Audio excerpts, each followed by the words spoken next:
mund të ndjeni të shqetësuar dhe të tensionuar. Të tjerët po tregojnë një interes të veçantë për ju dhe mund të flasin pak për ju sot dhe nesër. Mërkuri dhe Venusi retrograd po shkojnë në një linjë në shenjën tuaj dhe bisedat prirën të kthehen nga ju apo të rrotullohen rreth jush, ndërsa ju jeni pak më të prirur për të shprehur veten, dikush tjetër mund të pengojë diçka ose të hezitojë.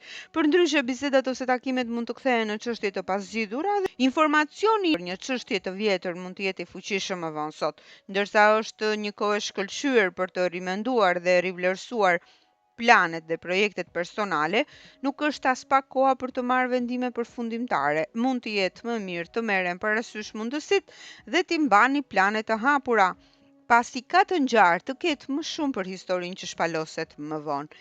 Edhe me kalimin e disa sinjaleve, magnetizmi juaj është i lartë, megjithëse mund të mos shprehni aq ngrohtësi në komunikimet tuaja dhe të përqendroheni shumë te intelekti.